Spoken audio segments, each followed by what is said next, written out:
Yeah. Yes. So that's this book. Okay. It's in Dutch, but I guess Okay. yeah, the myth of Sisyphus. Hmm. What was his story that he once told me about the rock? Right. Yeah. Yeah. So Yeah. that is that is really the myth of Sisyphus, which is then told as a Greek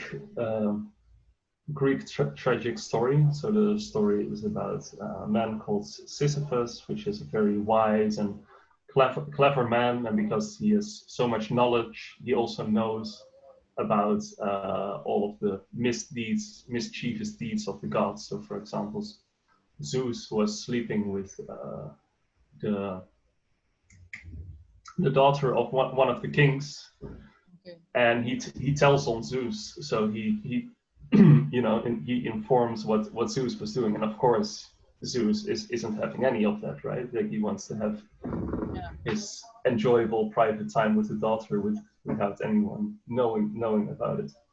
So of course Zeus becomes angry with him, and then he let's see. Right, he sends death to kill Sisyphus, Okay. and just let me see how the story goes. Yeah, and then in some reason I think Sisyphus manages to lock death up. So that is possible apparently in Greek tragedy. So death becomes locked up. So nobody dies. Nobody dies anymore, which is also something from absurdism. It's really to celebrate life, and death is only the Okay. yeah. We shouldn't be looking forward to that. So that's It's just ties in with. okay. Yeah. And but in the end, of course, then Hades is waiting for the death to all the dead people to arrive in his in the underworld. So he asks Zeus, like, "Hey, could you free Death so people come again?" So Death is freed, Hmm. and then Sisyphus tricks the gods again by letting his wife desecrate his body. Hmm. He tells his wife to desecrate his body so that when he goes down to the underworld and he sees that he's being desecrated, he doesn't have the 2 coins on his eyes to pay for the ferry across the river. Hmm. So he tells Hades, like, I have to go back to chastise my wife and to punish her for desecrating me. Hmm. So he goes back to the world, and then he just like continues partying, continues celebrating his life. So then, after several years, Hades is like, hey, this guy was supposed to come back, but Yeah. he is still not here. He's still enjoying life, and you know, partying and all that. So then finally, um, I think it's what is it? The guy with the little wings on his feet. It's the messenger god. Um, Gabriel. Hermes, yes, Hermes. And Hermes finally grabs him and takes him down into the underworld. And of course, that is then where the punishment comes from. The gods Hmm. create this absolutely pointless task from which there is no hope, because he has to endlessly push a rock up a mountain. And every time the rock is almost at the peak, like after all these steps, the rock rolls down the mountain again, Hmm. and Sisyphus has to then walk down the mountain, pick up this rock again, and start all over again. So, So, what is the whole point of the story? Like the moral of the story? right. Um, so the whole moral of the story, I made some notes. I'll look them up. Right. So for Camus, then the story of Sisyphus really resembles human existence, because we're kind of put in a situations which we didn't really choose for ourselves, Mhm. and we are faced with the task, or with the task, or basically with an existence which is hopeless and which is also purposelessness, right? Like just move, we do things, and in the end, we die.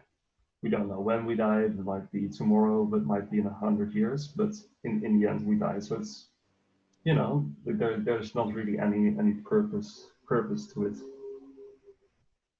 But For existentialists, yes, there is. sorry. No, for existentialists, yes, there is no purpose. Right. Yeah. Or at least there's no higher purpose. I should say. Yeah, So, because they still try to find purpose in small things. So yeah. Right. Exactly. So that is basically what it is. So rather than Sisyphus, at least that is then the interpretation of Camus. So while for the gods,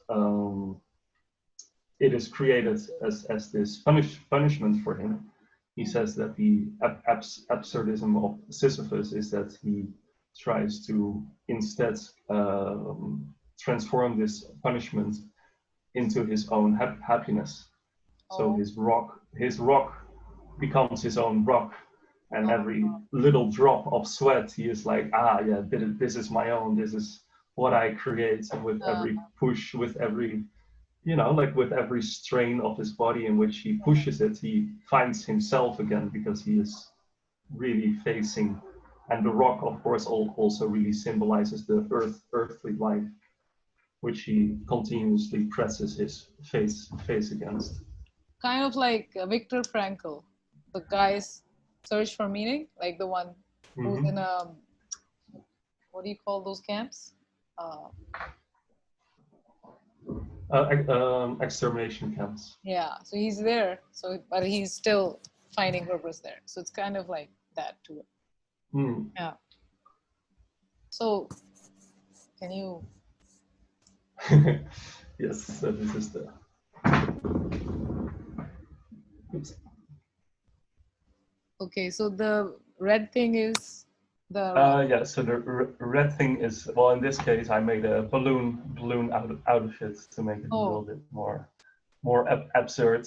Okay. So rather than a rock, he is pushing a balloon, which and it's more difficult. It requires more delicacy. What if it bursts?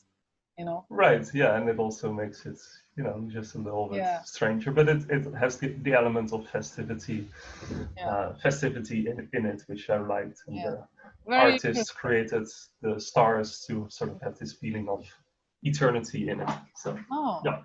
Very interesting. So every time you look at it, look at your arm, this idea comes to your head that, even if there is no point in this world, I should just keep going. I should try to find meaning.